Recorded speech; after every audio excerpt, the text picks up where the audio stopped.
Hola, mi nombre es Felipe Hunter y yo soy psicoterapeuta. El día de hoy vamos a tener una entrevista con Selma Vázquez, una doctora en psicoanálisis y arte. Así es que quédate, está increíble, yo disfruté mucho y te mando un gran abrazo y muchas gracias, Selma.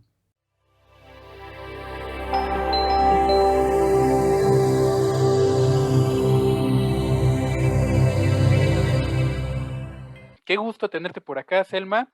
Es un gusto para mí tener una conversación con alguien que me enseñó tanto en la maestría, que tuvimos ahí dos semestres y que pues aparte uno fue de proceso creativo, que fue yo creo que una de las materias favoritas que tuve en toda la maestría y pues qué mejor contigo, ¿no?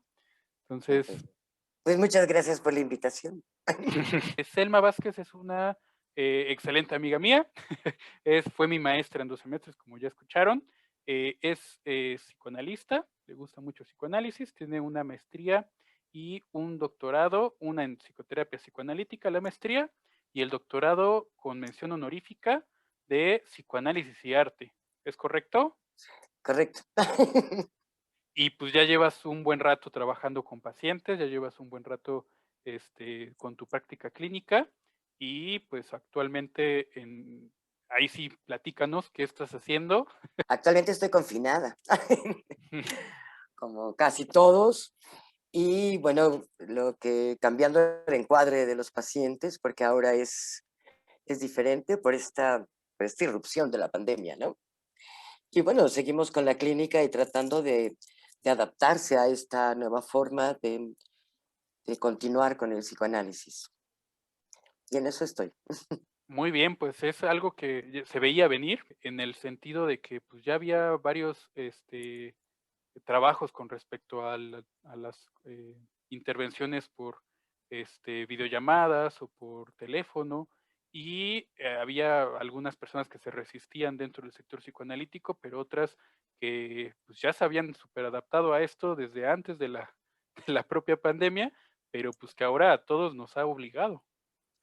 Pues sí, ahora este es un fenómeno disruptivo, nos tomó por sorpresa. Yo creo que hay muchas razones para. Yo era una de esas personas que estaba en contra de que el encuadre cambiara por las funciones del diván, por la lectura corporal, por todos los sucesos que, como tú sabes, en psicoanálisis todo es interpretable, ¿no? Cualquier acto, cualquier cosa que suceda durante la sesión es muy rico para la interpretación. Y aquí el encuadre cambia, se limita, aunque se abre a un espacio privado que no conocíamos, sobre todo del paciente y del paciente con nosotros. Creo que la transferencia ha cambiado, ha tenido otros tintes para bien, ¿no? Y cosas a las que no teníamos acceso. Creo que no es lo mismo y por lo menos a mí me cuesta trabajo deshacerme de esta parte que daba elementos muy ricos a la lectura, a la escucha, ¿no? Del paciente. Pero bueno, aquí no hay opción por ahora. Entonces yo creo que tenemos que tratar los psicoanalistas de aprovechar las ganancias, más que llorar por las pérdidas, Claro, aprovechar las ganancias que nos dan estos espacios. Ya podemos ver al paciente en la terraza, en el ámbito donde él generalmente, sobre todo en casa, ¿no? Con los ruidos de su ambiente, qué sé yo. claro, Entonces nos dan elementos. y que también se abre, ¿no? A un mundo, ¿no? Pero me refiero a que pues ya no eres el psicoterapeuta que trabaja en tal colonia y que queda cerca de esa colonia y que pues esperemos que ese día no haya tránsito para que llegue el paciente, sino pues Claro. que también se abre a todo el mundo, ¿no? No sé si te ha pasado, pero a mí me han llegado pacientes pues de Texas, hasta de China, de Francia y que hablan español afortunadamente, Sí, este, claro. y que al final pues se puede trabajar bastante bien así y ya estás dentro de un mundo, ¿no? Ya no eres el psicoterapeuta de la Ciudad de México y que tiene acceso a esto, sino que también esta es otra de las ventajas que Pues tienes. eso es parte de las ganancias, ¿no? Que Ujú, ya se había hablado, como tú dices, que el psicoanálisis necesitaba salir del consultorio. ujú. Y eso ya estaba planteado, aunque bueno, estábamos muy dentro de los consultorios o de la docencia o de la producción literaria o académica, qué sé yo, ¿no? Y creo que sí es una ganancia el abrirte a esto y el poder los decires del psicoanálisis acerca de todos estos procesos sociales, O artísticos, ¿no? Que para eso estamos por artísticos. acá. Sí, para eso Este, estamos aquí, pero están para vinculados. muy bien, pues si quieres vamos directamente a esta pregunta, ¿no? Que se abre aquí con respecto al espacio artístico, que bueno, tú con este doctorado y con todo lo que has hecho, que también sería interesante que platicaras tantito de esta tesis, que ya hemos hablado en otros espacios conmigo, pero igual Ah, sí. para todos los demás. Si quieras platicarnos acerca del arte, de qué es el arte para ti, qué es el psicoanálisis para ti, y pues esta cuestión de cómo trabajas entre el arte y el psicoanálisis y pues todo lo que has hecho al respecto. ¿Qué nos podrías platicar, Selma? Yo empezaría diciendo que es una pregunta de qué es el arte. ¿No? Es una pregunta muy compleja porque depende desde dónde lo abordes, desde qué discurso del conocimiento, porque se ha hablado mucho de él. Yo lo podría comparar con la definición del amor, que es indefinible, que está entre el dogma y la episteme. Podemos tener acceso a las expresiones de arte, pero no a la definición de arte. Es decir, desde este discurso socrático, ¿no? Porque el arte, si lo ves desde la ciencia y lo defines, es una cosa. De hecho, hay cambios neurológicos en el proceso creativo. Si lo ves desde la filosofía, que además comulga mucho con el psicoanálisis tiene la obligación de hablar de lo mismo de la filosofía. Y Heidegger y Kant, desde la parte Hegel, ¿no? Todos han hablado sobre el arte. Y, y yo me montaría a Sánchez Vázquez en cuanto a las definiciones, que él dedica todo un discurso, su parte de su producción sobre la ética y la estética, de abrir la definición de arte. Pero no abrirla tanto que no quepa, que quepa todo, ¿no? Y no cerrarla tanto que quede fuera. Y yo te diría que un poco para ubicarnos en lo que Heidegger dividía entre artesanía y arte. ¿No? El arte es una práctica, es una praxis, es un producto de la creación humana. Y yo pondría el énfasis en lo humano, porque esto es muy del sujeto humano, no del animal. ¿No? El hombre es el que crea, que tiene este proceso creativo de subjetividad y de intersubjetividad inclusive. ¿No? Y bueno, ya hablaremos de esto, el psicoanálisis, si lo abordamos desde ese discurso, que así va a ser. Justo eso te iba a decir, ¿no? Cuando mencionas estos filósofos, pues también iba a decir, pues también Freud habló muchísimo, ¿no? Pero Del Freud arte. habló, claro, bueno, Freud habló del arte, pero siempre, tanto Freud como Lacan, todos están ligados a la filosofía. De hecho, bueno, ya te hablaré del trabajo que yo he hecho con la tesis, y sí, hay una parte de la filosofía, porque el psicoanálisis tiene la obligación de hablar de lo que habla la filosofía, tienen el mismo tema, el sujeto, la parte ontológica, lo humano, ¿no? Pero bueno, con respecto al arte ya sin tanto, él decía, por ejemplo, la artesanía, el producto del arte, que sería la obra, ¿no? Ujú.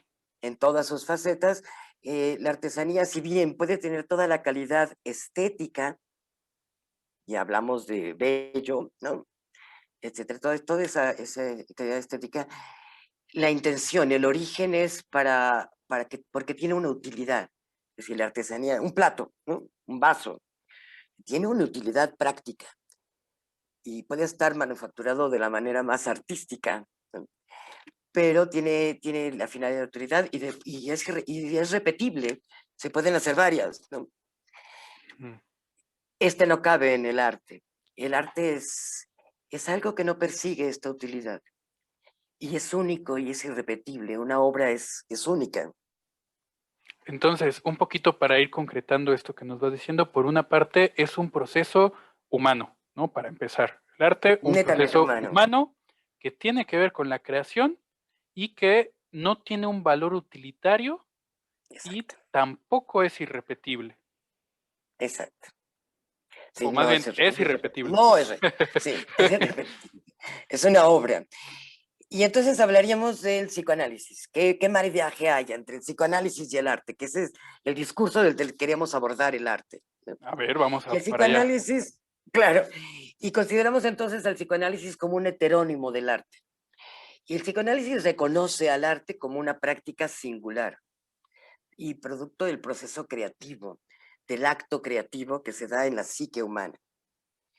Y bueno, aquí Freud, y cuando me dices que es el psicoanálisis, que tú lo sabes muy bien, pero tú sabes que Freud hace una teoría, inventa una teoría. Ante la imposibilidad de la neurología, de la medicina, el psicoanálisis nace de la ciencia y nace con él, cuando inventa el consciente, que solo es analizable en este campo, en este método, porque tiene su propia lógica y estructura, ¿no? Y entonces el psicoanálisis se sirve del arte para construir toda esta teoría. Por eso Freud tiene un montón toma de los jeroglíficos de Creta, de Minos, ¿no? De todos los trabajos que hace cuando va construyendo su teoría. Tú sabes que hay varios momentos en la teoría de Freud. Y Donde él va sosteniendo su propia teoría en mitos, en el narcisismo, en los va Edipo ilustrando con el mismo. arte, claro. Los va ilustrando, por ejemplo, en Edipo, con este proceso constituyente del sujeto, que es el complejo de Edipo, ¿no? Y hace todo un recorrido con la Gradiva, Ujú. que Justo eso tuvo, iba a decir, la gradiva. exacto, que es una maravilla, el, un recuerdo infantil de Goethe, Da Vinci, el Moisés de Miguel Ángel, etcétera. Pero Bueno, es el aquí también, psicoanálisis. también toma mucho a Shakespeare, ¿no? Shakespeare A lo toma, Shakespeare, pero muchísimo con Ricardo III, con Hamlet, en la interpretación de los sueños, en algunos tipos de personalidad, de carácter dilucidados por el trabajo psicoanalítico, donde toma también ahí estos personajes, pues de Shakespeare, de Goethe, cómo toma Mefistófeles, que lo cita a lo largo de toda su obra miles de veces, en Pulsiones y sus destinos es una de las más claras que tengo en la mente, y ujú. sí, o sea, cómo toma este arte para ilustrar toda su teoría, ¿no? Y inclusive, inclusive yo pensaría que hasta para sostenerla, ¿no? Claro, porque aquí hay un diálogo. Es decir, el psicoanálisis dialoga con el arte en su constitución, en su formación, cuando él está desarrollando la teoría del psicoanálisis, y más adelante todos los que le siguen, ¿no? Y el psicoanálisis tiene un decir para el arte, y el arte tiene un decir para el psicoanálisis, como esto, ¿no? Como estos personajes que estás enunciando, o como el Moisés de Miguel Ángel, con el detalle que analiza esta obra, y es como pilares dentro de su teoría. Por eso hablo de un maridaje entre el psicoanálisis. Claro, no es interpretable. El psicoanálisis no tiene nada que hacer con el arte para interpretarlo, ni psicoanalizarlo, ni al autor, ni al artista, ni a la obra, ni al contemplador, ni a ninguno de esos. No es por Que la hermenéutica. Que un poquito, Freud lo intentó y le salió un poquito mal, ¿no? Ahí sí se Sí, puede decir, exacto. con el análisis de Da Vinci, ¿no? Ahí Exacto, que ha que sido muy, muy criticado y muy analizado por eso. Porque sí, el psicoanálisis tiene algo que decirle desde el corpus psicoanalítico, pero no en la interpretación ni la búsqueda de sentido. Él mismo dice que no era un conocedor de arte, que le atraía más el contenido de las obras, que por eso está el Moisés y de todo esto que hace, que la manufactura de las obras o el valor estético de las obras, ¿no? le gustaba disfrutarlo, ¿no? Y se iba a sus vacaciones siempre ahí a Florencia, a Italia, le gustaba mucho irse de vacaciones a todos estos museos y bueno, siempre se la pasaba en la contemplación, más de la obra plástica, porque de la obra musical, pues ya sabemos que Freud odiaba Sí, no, no, la no era lo música, suyo. Sí, no. pero sí le gustaba sobre todo la lectura la Y la obra plástica. la obra plástica. De hecho, en su consultorio de Viena, que tuve la oportunidad de conocer, ¿no? Qué padre. Tiene a la Gradiva en la puerta, ¿no? Ujú. Y entonces dices, bueno, y él era un coleccionista de arte, pero de este arte plástico, ¿no? Okey. Y, vamos viendo entonces que por un lado Freud va ilustrando su obra y sosteniendo parte de su obra en este arte por el componente humano mismo que reflejan los mitos y, por supuesto, todas estas obras. Y también del psicoanálisis después se empieza a producir arte, ¿no? Sí, Pensando sí. pues todas las corrientes, las vanguardias y sobre todo el surrealismo que surge de la interpretación de los sueños de Freud, a, a hacer todo un Pero no es que movimiento. el psicoanálisis lo cree, lo que pasa es que el arte, como siempre, la historia de arte es la historia de la cultura y siempre es subversivo. Si quieres conocer la historia de un pueblo, ve de la historia del arte de ese pueblo, ¿no?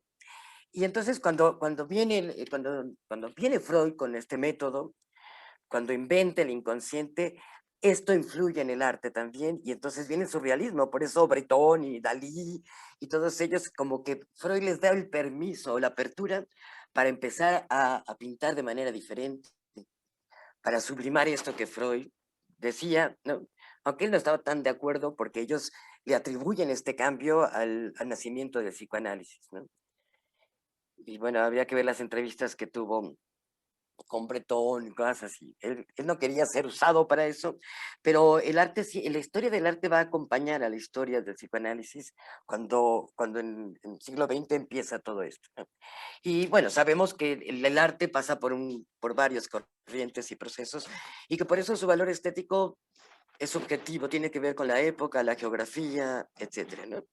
Cuando viene la fotografía, entonces ya el retrato de lo real, de la realidad como tal en la perfección, pues viene a sustituirlo la fotografía, pero esto abre la posibilidad de empezar a hacer del arte otra cosa, ¿no?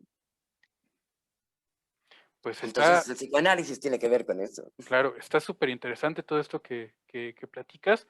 Estas entrevistas de Breton con Freud, si voy entendiendo bien, yo no las Ujú. conozco, ¿eh? A ver si luego Ah, me las sí, pasas tienes que buscarlas por ahí. o las busco por ahí. Lacan, claro, Lacan con Dalí, por Bueno, ejemplo, ¿no? ese sí sabía. Es así, muy loco, ¿no?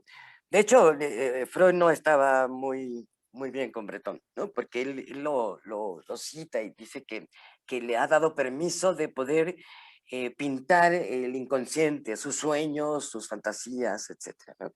Lo que Pero conocemos del surrealismo.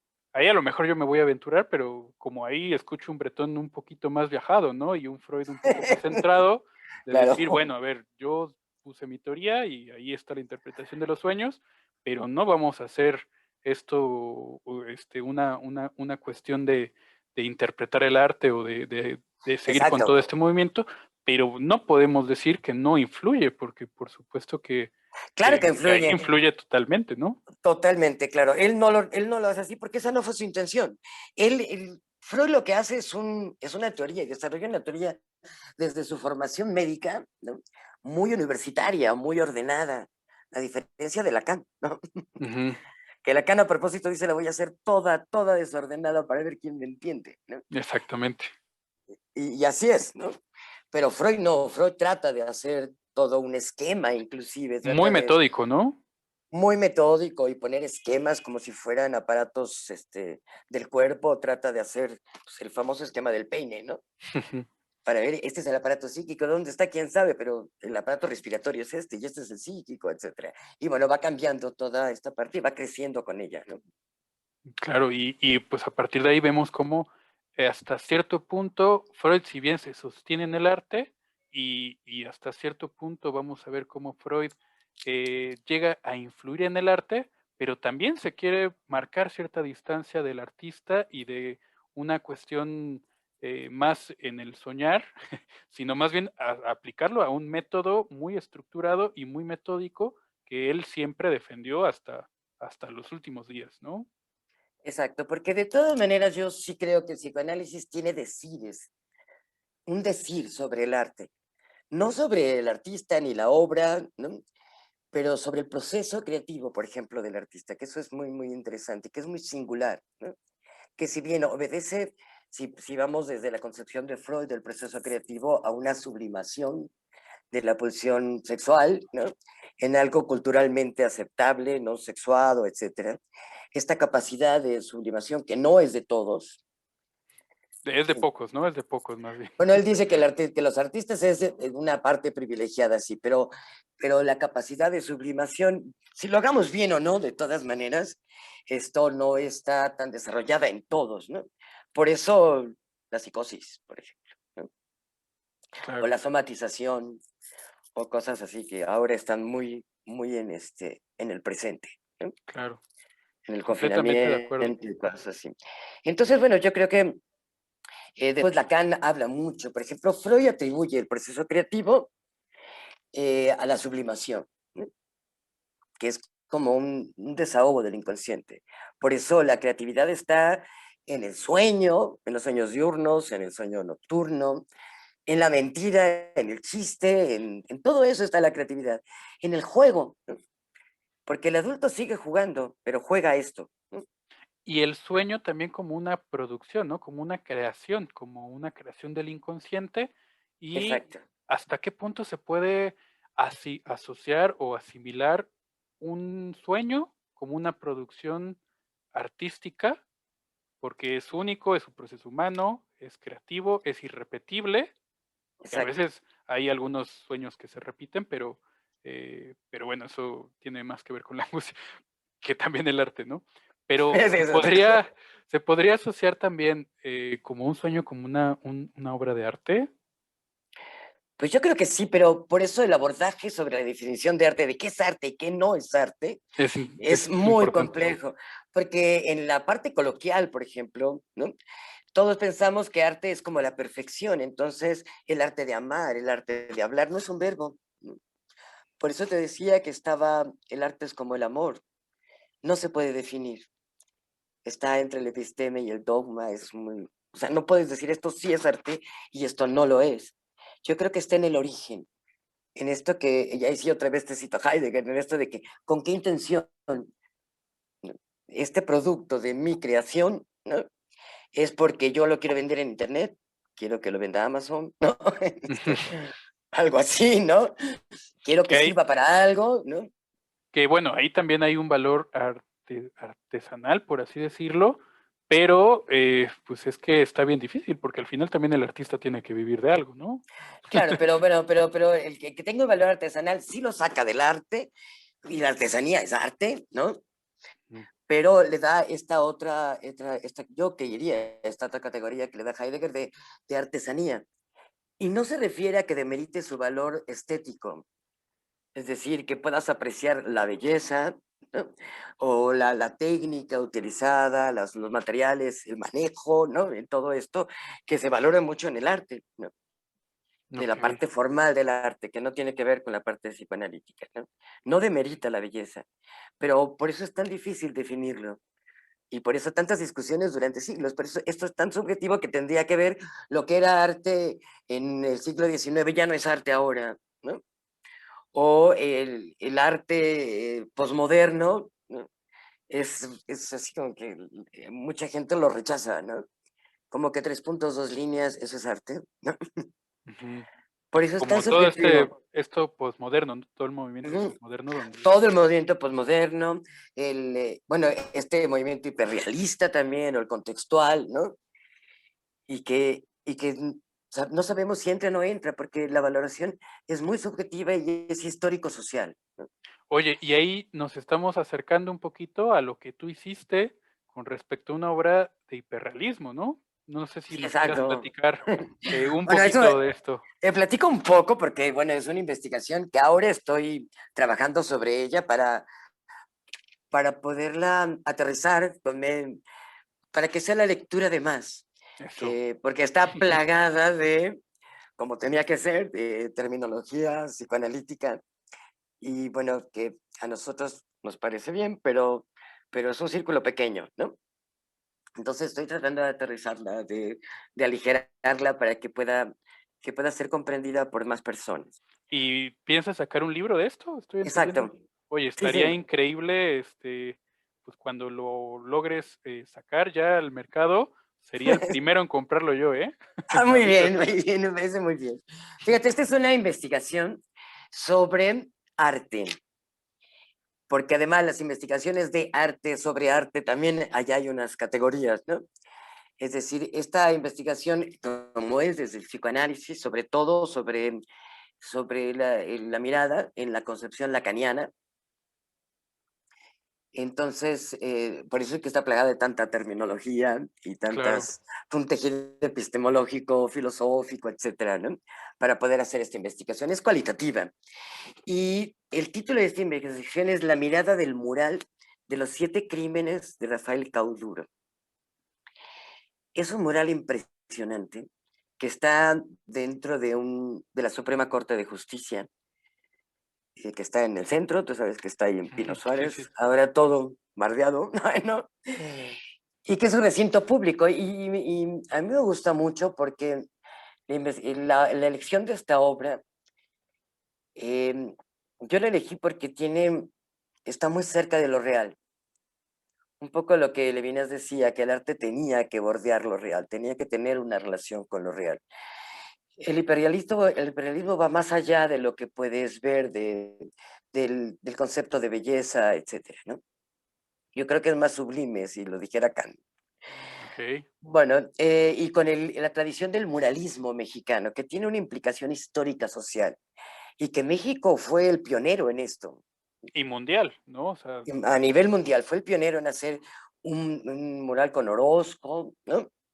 Con todos estos muralistas tan famosos, y fue el primero el que instauró esto, ¿no? Tiene unas técnicas muy buenas, pero bueno, en este recinto de la Suprema Corte, que además es uno de los poderes de la Unión, ¿no?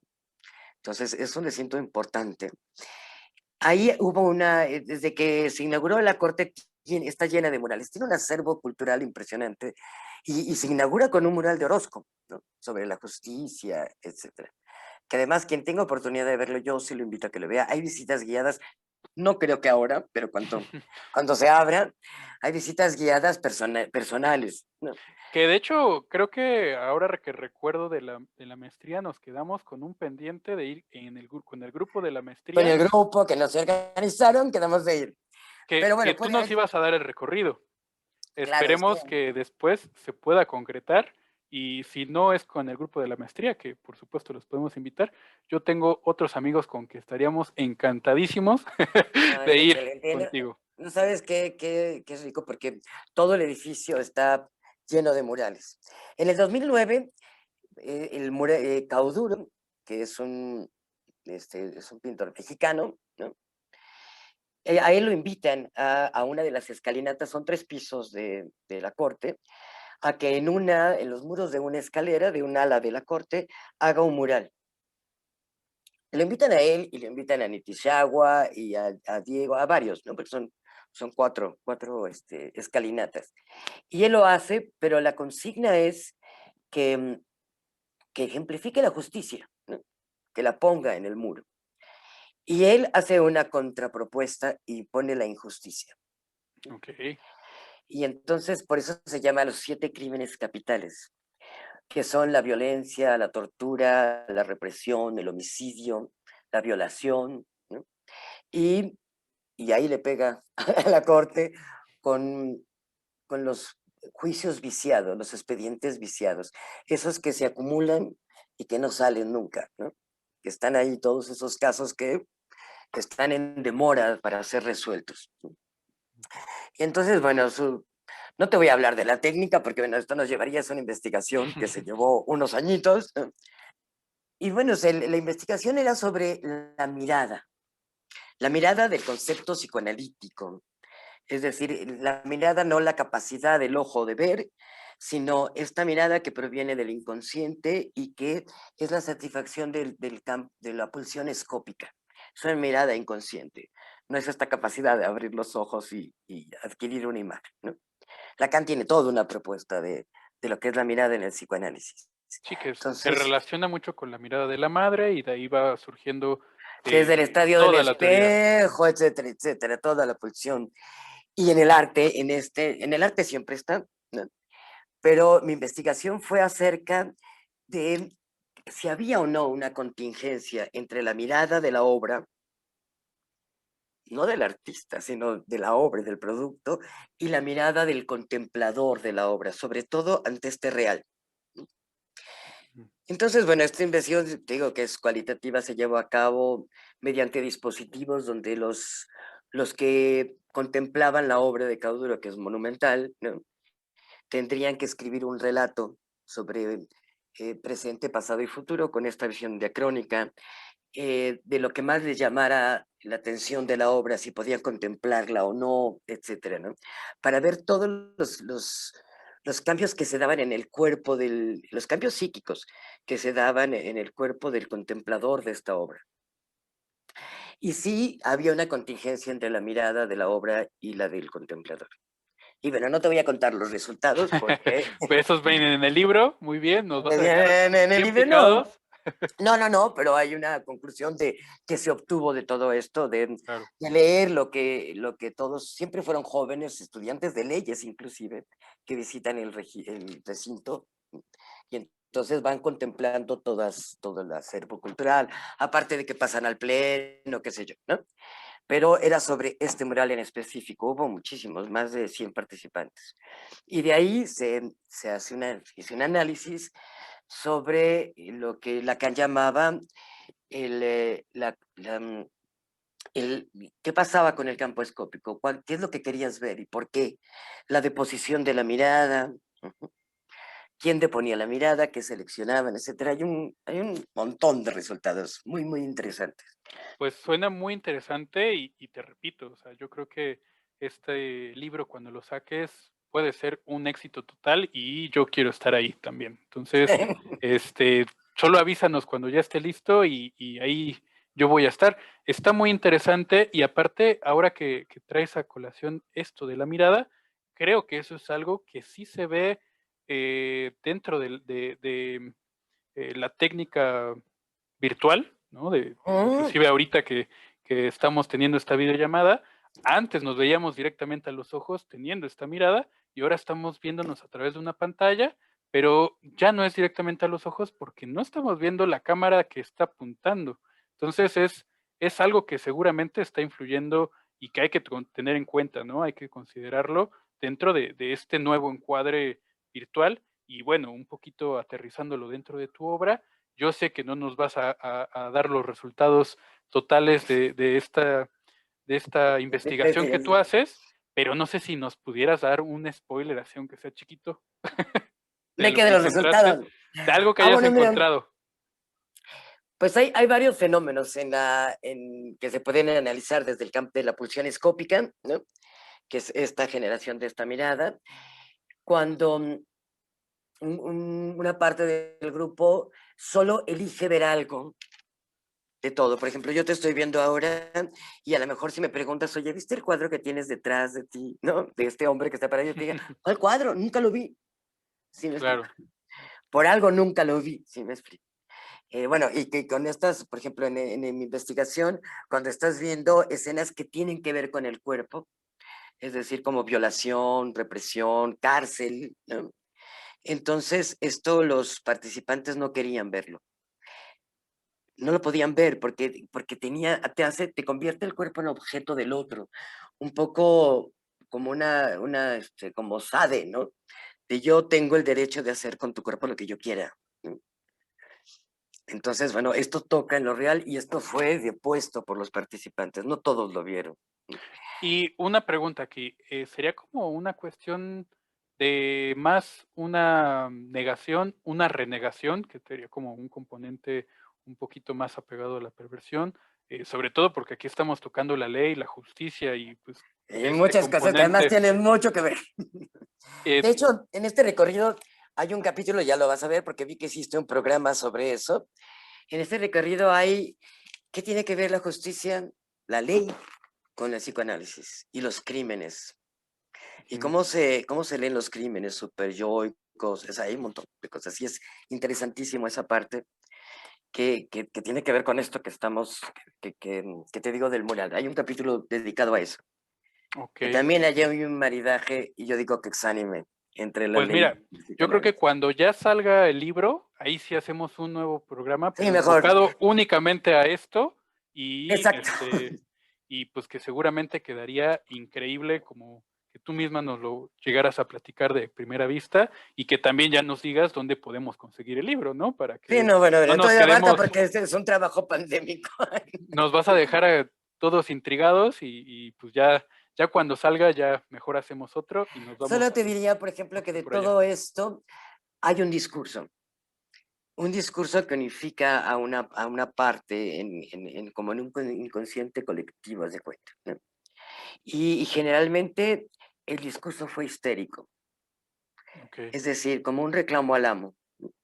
Te quiero que me resuelvas esto, un poco lo que está sucediendo ahora. De la responsabilidad es tuya, yo no, de mi deseo no quiero saber nada, solo quiero que tú lo resuelvas, ¿no? Que ese es el discurso histérico de las categorías que dio Lacan en los discursos universitarios, el discurso del amo, etcétera. Y hay un gran discurso histérico ante estos acontecimientos. Y ahora yo lo pensaba, y es un poco lo que estamos viviendo ahora con la pandemia en México, ¿no? Bueno, en México y en gran parte del mundo. Todos estos reclamos y todas estas, este, no sé, levantamiento de la gente, ¿no? En masa, en contra de cómo se maneja la pandemia. No nada más en México, en muchos países. Es un discurso histérico, pero lo Oye, platicaremos. me parece esto bien interesante y igual no me gustaría entrar tanto de lleno porque pues obviamente eso también da para otro Exacto. capítulo, pero inclusive no únicamente con la pandemia, ¿no? También estamos viendo pues todo un movimiento feminista por ahí que pues también puede tener algo que ver con esto, ¿no? Lo que pasa es que yo creo que aquí es como una tormenta, es decir, el, es disruptivo todo lo que está sucediendo, pero había cosas que estaban ya ahí, como la migración, ¿no? El racismo, el feminismo, todo esto ya estaba, esa problemática social estaba ahí. Y aparte viene la pandemia, ¿no? Entonces es toda una revolución a nivel psíquico y a nivel, obviamente, social e histórico. En el discurso histérico de Lacan, y tú lo revisarás, yo creo que ya lo leíste, ya sabes cómo son sus discursos, pero bueno, para decírtelo, recordártelo ahora, el discurso es un poco esto: yo no me quiero hacer cargo de mi deseo porque creo que no puedo hacer nada, lo tiene que hacer el amo por mí, Claro, y por eso le reclamo, es una querella, ¿no? Siempre como, es como evadiendo cierta responsabilidad de su propio ser, ¿no? Y que claro, yo como grito saliéndose de ahí, Yo y tú grito tienes para que que arreglármelo. exacto, okey. Es Exacto. es delicado, ¿no? Porque también hay temas de fondo que sí hay que arreglar, o sea, que sí el gobierno tendría que responder, ¿no? Sobre todo con respecto a la justicia. Claro, pero no desde esta posición Ujú, histérica. claro, Hay otras posiciones donde claro que tienes que decirle a los gobiernos o hacer algo por eso, ¿no? Y hacerte responsable de la parte que te corresponde, de hecho, hacer comunidad, ¿no? ujú, Pero desde otra posición. Yo estoy hablando de posiciones, no de críticas sociales, sino de sí, claro, posiciones psíquicas, ¿no? claro. La crítica social es otra, ¿no? Y entonces, bueno, desde ahí tendríamos que empezar a evaluar. Sería interesantísimo hacer una investigación post pandemia, ¿no?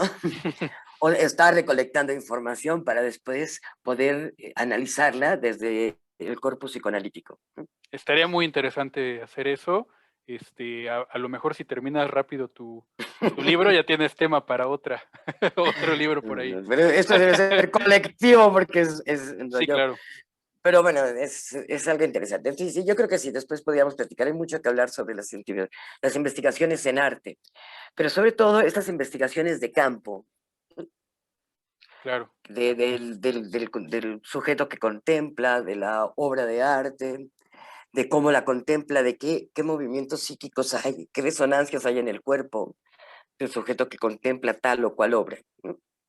Eso está súper interesante, pero sí va a requerir otro Sí, otra momento, ¿no? ocasión. Inclusive, Exacto. quizá con tu libro lo llegas a tomar, ¿no? Porque voy entendiendo que es parte de lo que tomas con esta pulsión escópica y cómo la persona decide observar, ¿no? O decide mirar o apuntar O de o no poner, hacerlo. o solo mirar una cosa, Mm, o no mirarla, Es decir, hay varias posiciones en la pulsión escópica que son analizadas para lo que los sujetos fueron presentando, tanto en su discurso como en su postura física, como el tiempo de la contemplación de la obra. Hay obras que no puedes contemplar porque, decía uno de los, decía Lacan, desespera la mirada. La mirada Son se incómodas. desespera. Claro, hay una desesperación y lo que quiere el artista es desesperar la mirada, pero quiere ser contemplado. Pero bueno, eso es todo un tema. Que eso tiene que ver mucho con el arte posmoderno, ¿no? Como Ujú, con esta incomodidad. Inclusive está la danza butó, ¿no? Como, ujú. como parte de este Sí, de producir no esa quiero ver incomodidad en el esto. otro, ¿no? Exacto. También es bien interesante. Oye, y ahorita que estamos hablando de el confinamiento y un Ujú. poquito de esta cuestión de cómo nos afecta a nosotros como comunidad, como personas, como inclusive como terapeutas, que ya lo mencionamos aquí, Sí. en el arte, en el artista, ¿cómo puede afectar este confinamiento en su propio proceso creativo? Y aquí, obviamente, creo que hay que hacer una gran diferencia entre el artista escénico y el artista plástico, ¿no? Porque pienso yo, no sé, tú nos dirás algo O el diferente, artista literario, ¿no? claro, O el pero músico. que a lo mejor el artista plástico y el literario, pues están acostumbrados a espacios precisamente de confinamiento para producir, y un artista escénico, pues necesita una audiencia para poder hacer, para poder crear en el escenario, ¿no? El músico también. ¿Cómo podría Claro, afectar esto?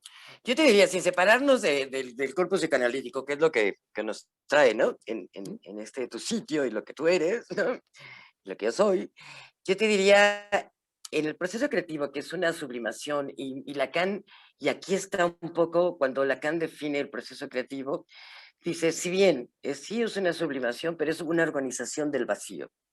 El arte surge como una necesidad para organizar el vacío de un sujeto, ¿no? Que parte de que su creatividad vaya por ahí, pero él dice, viene de la pulsión de muerte. En lugar de destruir, crea. ¿Sí me explico? Y creo que viene muy ad hoc con lo que me estás diciendo, si nos confiamos en esta parte de Lacan, de la pulsión de muerte, porque eso es lo que está ahora en el confinamiento. La muerte está muy cerca, está muy presente, y de la muerte, de la mismidad, no queremos saber nada, ¿no? Claro. Pero hay muchos muertos alrededor. Y de repente, como Hobbes, el lobo, ahora el hombre es el enemigo del hombre, el lobo es el lobo del hombre, ¿no? Es decir, ahora antes los enemigos estaban los que no te caían bien, ¿no? O los que no eran de tu raza o los que no eran de tu pueblo. Y ahora el enemigo también es el más cercano, el familiar, el que te puede contagiar y tú puedes morir. Entonces, la muerte está muy, muy cerca, el real está muy cerca. Y el real, como tú sabes, no puede apalabrarse, no puede simbolizarse, no puede hablarse. Y ahí entra el proceso creativo. De que Lacan habla de organizar el vacío para tolerar la vida, ¿no? Y, y yo creo que tiene que ver con cada quien, en la singularidad de cada quien. Es decir, si estamos hablando de los artistas, no de la población en general, ¿no? Pero del artista, tiene que ver esta capacidad que tiene para sublimar todo lo que lleva sublimando todo el tiempo. Como al principio te decía, no todos tenemos la misma capacidad de sublimatoria o cantidad sublimatoria, ¿no? Por eso unos somatizan, otros se enferman, como en la psicosis o qué sé yo, ¿no? Y el artista tiene ese privilegio de producir algo, de transformar la destrucción en creación, de transformar lo ominoso en algo bello, ¿no? Que no quiere decir que no sea doloroso o que no sea reconocido, pero tratar de simbolizarlo. El arte está entre lo simbólico y lo imaginario, y lo Oye, real, perdón. entonces, llevándolo un poquito al contexto de como esta diferenciación entre el artista plástico y el artista escénico, podríamos ver que el artista plástico podría seguir en este trabajo de sublimación y de, por supuesto, tener este momento de enfrentar esta pulsión de muerte por medio de la creación. Claro. Y pues ellos un poquito estarían pasándola produciendo, ¿no? Bien, claro, Y el exacto. Él escénico, tiene el espacio para hacerlo, aunque su espacio ahora ya no hay galerías, no hay donde exponer, ¿no? Etcétera. Pero bueno, tienen esta posibilidad de la pantalla, ¿no? Y se han organizado, ha habido exposiciones y creaciones digitales, ¿no? claro. El escénico, ¿no?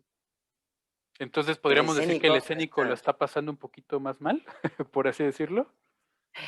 Sí, aunque yo no creo que haya un artista solo escénico, que por ahí solamente lo haga. No sé, lo vemos con varios artistas que tiene el artista como este es su necesidad, es su manera de descarga psíquica, es su manera de simbolización, es su manera de todo lo que le quieras implicar psíquicamente. El pintor también escribe y nos hemos encontrado, conocimos uno, ¿no?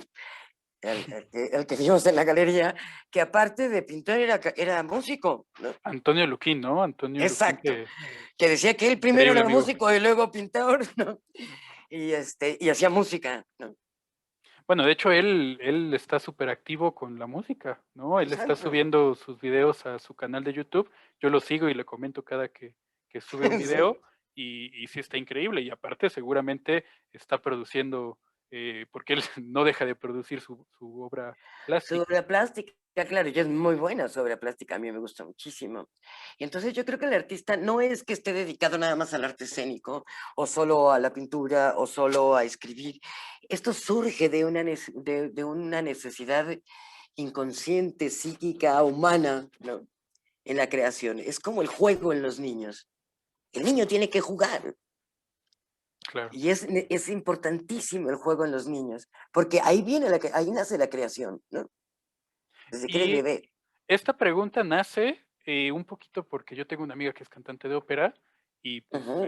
ella me preguntó, oye, ¿cómo está afectando esta cuestión de la pandemia, del confinamiento al artista? ¿No? Yo le respondí ahí en Instagram en mensaje, pues que era material para todo un video y pues ahí también surgió hasta esta entrevista, ¿no?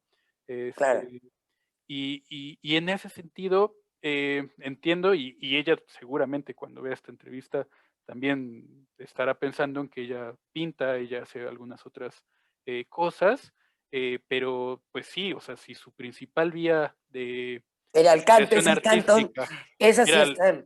era la ópera, pues a partir de ahí, pues sí tendría que haber un reajuste de cómo canaliza toda esa energía creativa que entendemos que viene de la pulsión de muerte, que eso aparte es súper interesante, que también da para más en Para cuanto a mucho. que para crear hay que destruir, ¿no? Hay que destruir el vacío, hay que destruir Siempre está la muerte contextos. presente. Lacan decía, la muerte siempre está presente.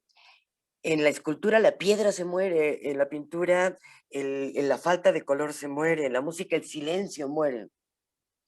Y precisamente ahí es cómo ella podría, y no solo ella, todos los artistas escénicos, tendrían de alguna que otra manera conseguir, bueno, no emigrar, pero mientras no puedan representarlo, no encuentren una vía para pues hacer esto, pues sí, obviamente entrar a terapia siempre o a psicoanálisis siempre es una opción, pero al mismo tiempo, en esta adaptación, pues no sé, emigrar a otra vía artística.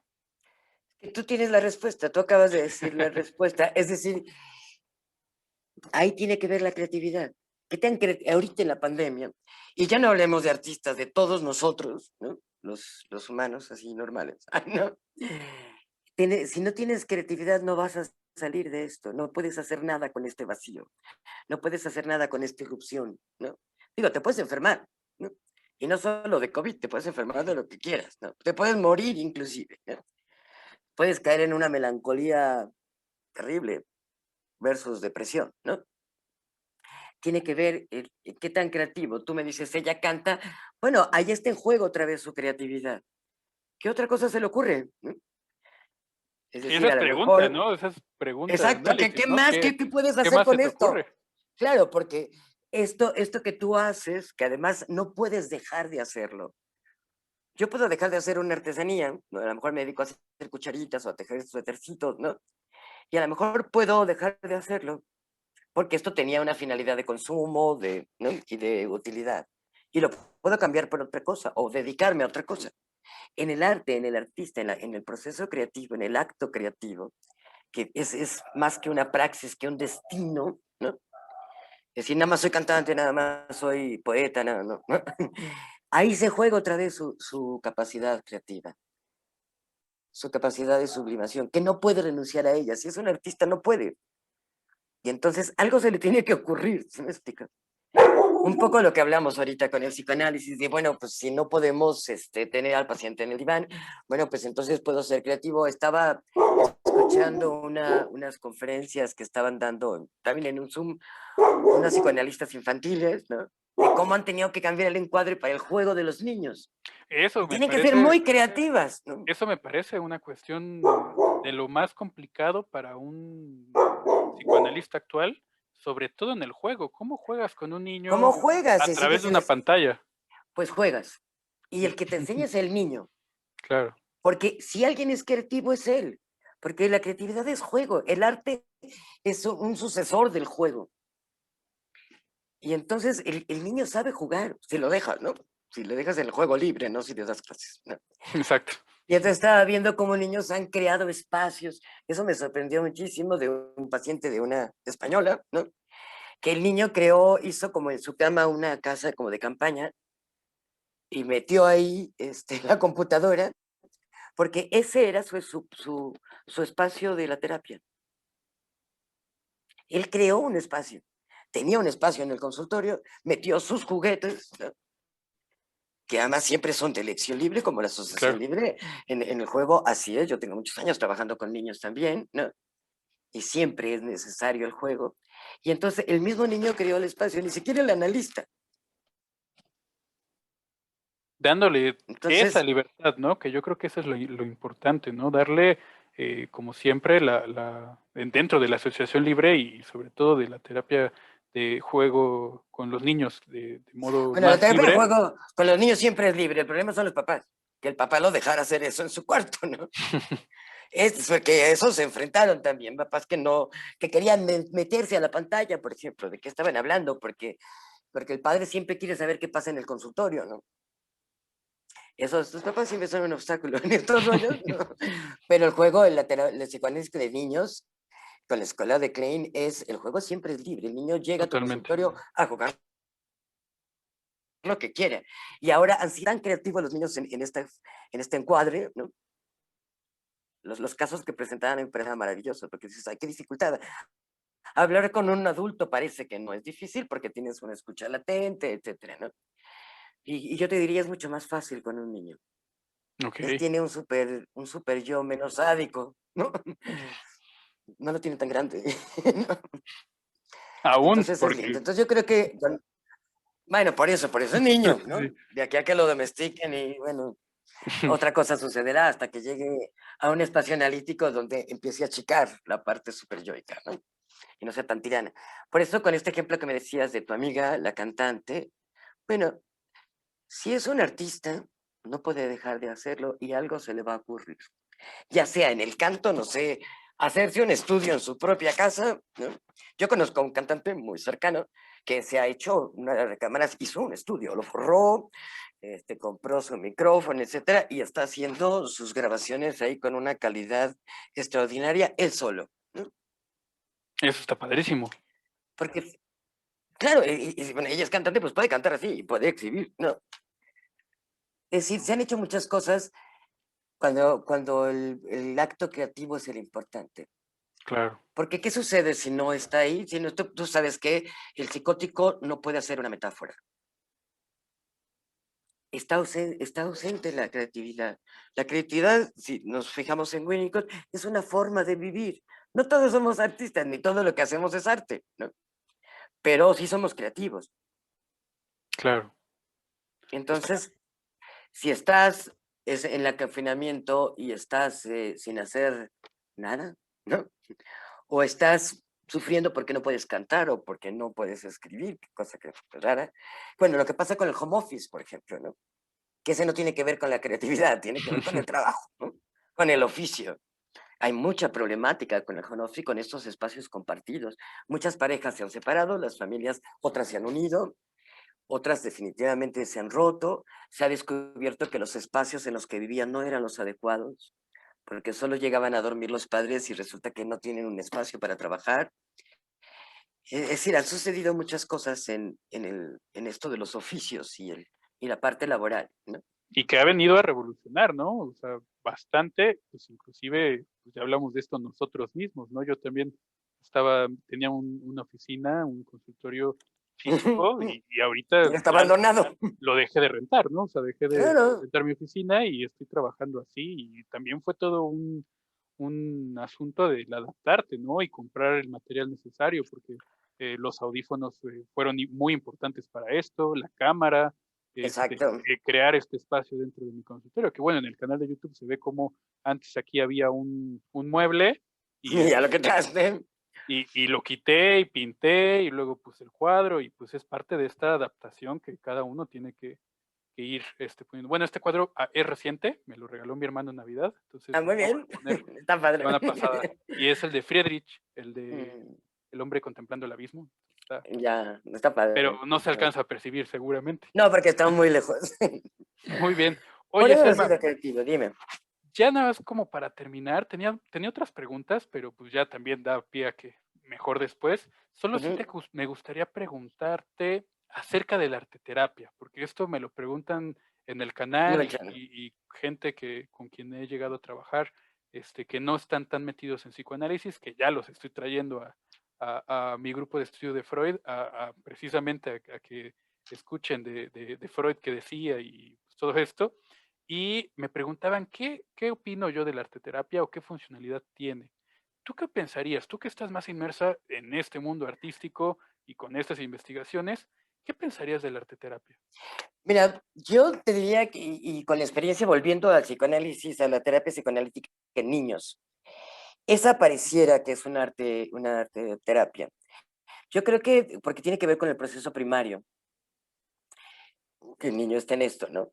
Por ejemplo, en los consultorios hay plastilina, pueden dibujar, etcétera. Hay varios elementos donde ellos pueden hacer lo que quieran, no solo jugar a algo, ¿no? Pueden crear algo, pueden hacer una escultura, qué sé yo, ¿no? De hecho, ellos lo hacen con lo que se te pegue la gana. Cualquier niño agarra una cubeta y te inventa un barco, ¿no? Y bueno, y yo te diría que la arteterapia es una muy buena herramienta, no como terapia ocupacional, eso está fuera de lugar. Eso es una soberbia, eso no te ayuda, ¿no? Es decir, psíquicamente no te ayuda una terapia, te mata el tiempo, te desconcentra de otra cosa, qué sé yo, ¿no? No tiene que ver con eso, tiene que ver con otra vez con el proceso creativo, donde yo puedo simbolizar, aquí sí en el símbolo, lo que yo no puedo hablar, cuando el lenguaje, y esto lo decía Levinas, cuando hay un límite en el lenguaje, ¿no? Y esto te diría ante el trauma, ante lo real, ¿no? Porque el paciente que va a terapia está atravesado, tú lo sabes, ¿no? Por algo, ya sea con un síntoma de angustia que viene de la represión, ¿no? Entonces, cuando el lenguaje abdica, el arte habla, el cuadro habla, la literatura habla, la música habla, ¿no? Todo esto que tiene que ver con esto, yo creo que, que es muy bueno si utilizas, no creo en la arteterapia como tal solita, ¿no? De nada más que vayas y hagas algo, porque eso para mí sería terapia ocupacional. Mm. Y eso no tiene que ver ni con el psicoanálisis ni con un movimiento psíquico, ¿no? Lo que yo voy entendiendo es cómo poder aplicar con algunos pacientes que se les dificulta la palabra, Por eh, ejemplo, escribir. ajá, como método de asociación libre, o sea, como darle Ujú. un lienzo para que pueda pintar, que pueda Para escribir que pueda pintar, que pueda escribir, que pueda hacer una escultura, ¿no? y que de ahí surja la interpretación en cierto sentido. Sí, mira, por ejemplo, con los niños, no creo que tú tengas esta escuela, yo sí, cuando estuve en la maestría, juegos, de los dibujos proyectivos, del árbol, la casa, eso que tiene que ver con psicología, no con psicoanálisis, ¿no? Pero en realidad es parte como del diagnóstico, como de partir para el inconsciente, cuando a estos dibujos que los niños te hacen, tú les das una interpretación psicoanalítica, no estás viendo lo formal de la interpretación de esto, ¿no? Y lo haces junto con el niño, ¿no? No sé, si dibuja a la persona, no le puso orejas, porque no oye, ¿no? No tiene orejas, y cosas así. Entonces, hay varias cosas que vas viendo que tienen otra interpretación y que son proyectivos del inconsciente. Belak tiene, por ahí si quieres búscalo, tiene una explicación muy padre de cómo esto que se utilizaba para, que puede ser proyectivo, puede ser interpretado psicoanalíticamente y puedes pescar al inconsciente. Sobre todo en los niños, que ellos no van a hablar, ellos van a actuar y van a jugar, ¿no? Y hay adultos que tienen este proceso todavía, que casi no hablan, ¿no? O que les cuesta mucho trabajo. Por ejemplo, los cuentos, el como sí, ¿no? Hay varios formas que los niños empiezan a contar un cuento, que van inventando y ahí vas escuchando, como si fuera un sueño diurno, ¿no? Entonces, si un paciente quiere escribir y quiere hacer un cuento, por ejemplo, con los niños, los títeres, es una excelente manera de comunicarte con los niños más pequeños, ¿no? O cuando, no sé, cuando el padre está ausente, de repente tú hablas con un títere y juegas con él, y bueno, él está hablando con el padre. Es decir, toda esta parte tiene que ver otra vez con la creatividad. Yo creo que la terapia es muy buena si tú le das la opción. ¿Te acuerdas de Winnicott con sus garabatos? Es un poco lo que hacía. Así era como se relacionaba con el niño, con puros garabatos, pero garabatos compartidos con él, ¿no? Ok. A mí me parece bien interesante y sobre todo aplicarlo esto en adultos, ¿no? Ujú. Es decir, ocuparlo como un método de asociación libre, como para que ellos puedan empezar a crear esa interpretación propia y obviamente por medio de la interpretación, pero dentro de un espacio psicoanalítico, ¿no? O sea, dentro de Claro, un y que encuadre además tú psicoanalítico. seas de un encuadre y que tú estés en el lugar del supuesto no saber, ¿no? O sea, que facilites como la interpretación del sueño, que tú puedas hacer las puntuaciones. Si un paciente te hace una escultura o te hace, un adulto, ¿no? O te hace un cuento, ¿no? Lo hace en ese momento, que tú puedas facilitar, como en el trabajo del sueño, la interpretación de los sueños, puedas facilitar su trabajo para escuchar el inconsciente. Yo Y, creo que es muy rico. y un poco, bueno, pero esto me parece también a mí súper rico y súper interesante dentro de un espacio analítico. Fuera de un espacio analítico, yo escucho muchas personas que van a consultar, hacer arte terapia con artistas o con otro tipo de tendencia que no tiene que ver con el Que no psicoanálisis. tiene que ver, claro. Y ahí sería una terapia ocupacional o un taller, Ah, ¿no? es, ok, ajá, Tallerear talleres. en literatura, ¿no? Yo estudié literatura en el claustro de Sor Juana y tallereábamos. Esa era otra cosa que se convertía casi en borrachera, pero bueno, ¿no? Pero bueno, tallerear era muy rico, ¿no? Y me imagino, hay talleres de escultura. Eso es tallerear, eso no es terapia, ¿no? Es decir, te vas a ocupar, se trata de que te evadas, ¿no? Muy probablemente, pero como decía una maestra que yo tuve, es pan para hoy y hambre para mañana. Es decir, a lo mejor sales del taller muy feliz y contento, yo llegué muy triste y ahora estoy muy feliz, ¿no? Porque canté o porque hice un dibujito o qué sé yo, ¿no? Porque O dice hice una, catarsis. claro, porque hice una catarsis, pero cuando esto pase, mañana voy a tener hambre otra vez. Ujú, Por eso es pan para hoy y hambre para mañana. Entonces, si está inmerso en un espacio psicoanalítico, me parece increíble porque tú sabes, el sueño es uno, pero ujú. cuando el paciente lo dice, ese es el trabajo del sueño. Y tú estás ahí para ayudarlo, para prestarle tu psique, ¿no? Y que el paciente lo apalabre, Claro, ¿no? él lo va a interpretar, finalmente él lo va a palabrar, él lo va a interpretar y tú lo vas a puntualizar y tú lo vas a facilitar para que él haga la interpretación, Claro. porque solo no puede, ¿no? Entonces yo creo que la arteroterapia dentro de un espacio psicoanalítico es una maravilla, es una herramienta más del juego, ¿no? Y sobre todo en adultos que casi creen que no jugamos, pero sí jugamos, Claro. ¿no? Y fuera de un espacio psicoanalítico, sería un espacio de catarsis y que el trabajo del apalabramiento y todo esto que, por supuesto, dentro de un encuadre psicoanalítico se entiende bastante bien, se dejaría un poquito de lado. Entonces, no, es que no existe. Sería una terapia ocupacional, un taller de artistas, ¿no? decir, para que aprendas a modelar, ¿no? A manejar la arcilla, o aprendas a escribir, o aprenda, no sé, los talleres de creación literaria son divertidísimos, son muy buenos, ¿no? Y donde Todo se hace está catarsis, pero no se hace catarsis. interpretación, no se hace un trabajo con la seriedad que esto implica, y que el paciente va a hacer únicamente que la pulsión vuelva a tomarlo después y a repetir y a repetir y a repetir Porque esa misma acuérdate que la catarsis. pulsión nunca va a dejar de insistir y nunca se va a satisfacer. Exacto. Por eso es pan para hoy y hambre para mañana. Muy bien, Selma, pues te agradezco mucho. Creo que nos has enriquecido bastante con toda esta conversación, con toda esta plática y sobre todo con todo tu conocimiento que nos haces el favor de compartir por acá. A Y, ti por invitarme. y pues muchas gracias por ello. Y por supuesto, cuando vaya a salir tu libro, tienes otro espacio por acá para hablar de él, para pues que algunos Muchas gracias, sí, profesores me también puedan, encantaría. Todavía falta este, mucho, porque no está tan fácil, pero claro que sí. pero bueno, ya aquí está palabrado, Ok, aquí ya está el compromiso y con todo el cariño que te tengo, pues que también se pueda abrir este espacio para ti por acá, ¿vale? claro que sí.